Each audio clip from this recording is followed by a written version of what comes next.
終於可以食到一間我好想食嘅一間餐廳，就係奉天小館。有乜嘢咁巴閉？非遺嘅東北菜，今日就帶大家去睇下乜嘢係東北菜咯。除咗好食同埋抵食之外啊，仲可以用嚟打卡啊！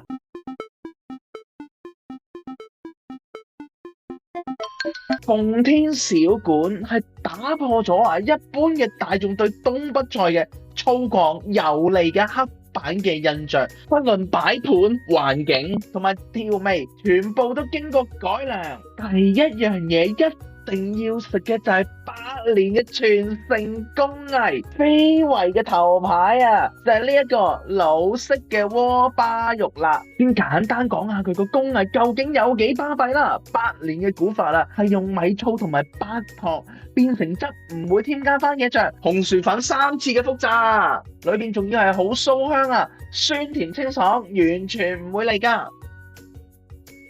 排骨豆角敷餅呢一款都一定係要食噶，睇唔睇到個敷餅啊？呢個敷餅好鬼正噶，敷餅吸收晒排骨同埋豆角嘅精華，軟綿綿，內層仲係保留咗麵餅嘅麥香啊，碳水香氣十足。排骨方面啊，燉後軟嫩脫骨啊，油脂啊融入咗個湯底裏邊啦，越食越香啊，油潤而不膩，整體感覺鹹鮮醬香為主噶，連埋呢個敷餅一齊食，真係好鬼正啊！齊齊哈爾嘅酸菜煎肉啊，先講牛肉方面，煎至邊緣嘅微脆，油潤又多汁喎，肉香濃郁啊，肥油完全係被酸菜中和，食之不膩啊！酸菜方面咧，吸飽晒牛肉嘅油脂啊，爽脆帶點微酸，清爽得嚟又解膩喎，平衡咗整道菜嘅厚重肉香，整體嘅層次啊，鹹鮮打咗個底先，孜然嘅香辣再一次提味，酸菜酸香嚟個收尾，複合風味特別突出啊！最緊要就係包埋個生菜一齊食，呢一種食法啊，先至係無敵啊！小鮮腐竹韓白菜，當日最新鮮嘅腐竹啊，質地係好嫩滑，仲要帶一點豆香，吸汁嘅能力係特別強。韓白菜清甜嫩口，開館嗰度咧特別脆嫩噶，開葉亦都係軟滑喎，同大白菜區別有啲咩咧？就係清甜唔會苦噶。食咗咁多肉類，再食埋個韓白菜，中和咗個肉類之後啊，減埋呢個厚重嘅油膩感啊！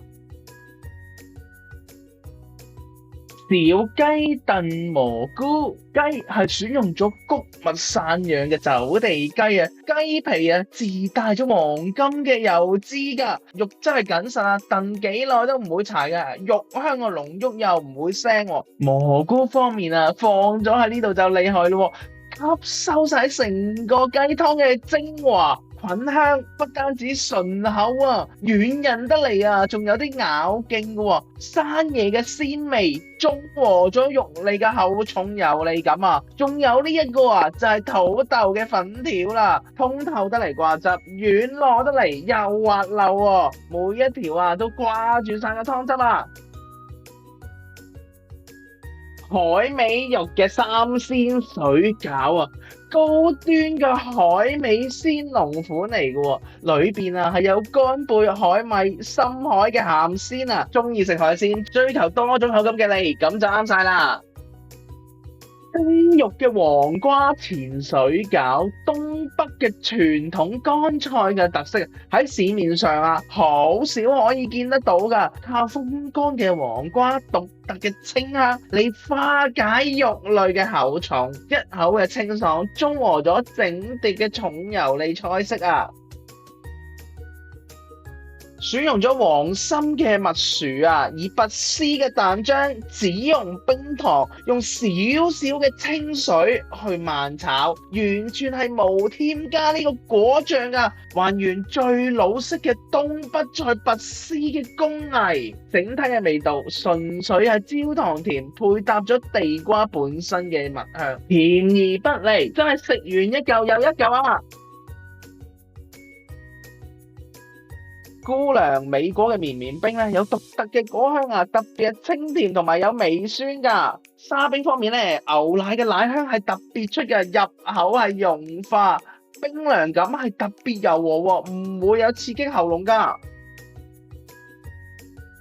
蜂蜜藍莓味道嘅呢一杯咧，我亦都係最中意噶。天然嘅白花嘅蜂蜜啊，唔會用糖漿同埋代糖，直接淋上純正嘅蜂蜜調和嘅酸甜啊，蜜香嘅溫潤中和咗藍莓嘅果酸啊，口感啊係特別順滑噶。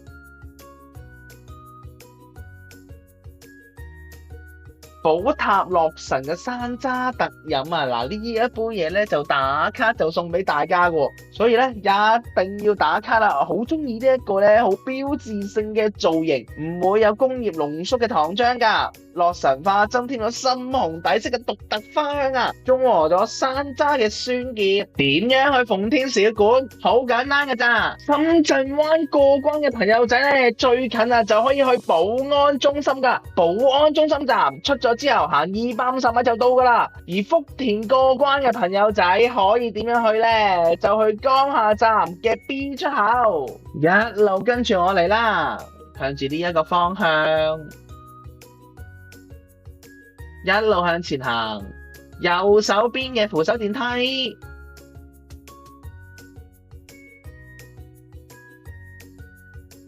上到嚟之後 B 出口，我哋準備要過對面馬路咯喎，過咗對面馬路之後再上扶手電梯，上到嚟之後我哋係轉左，再轉左手邊，前邊就係奉天小館啦。我哋一齊上大眾點評睇下有啲乜嘢優惠同埋乜嘢個套餐喎，真係非常之咁抵食㗎咋，200幾蚊就可以食到㗎啦！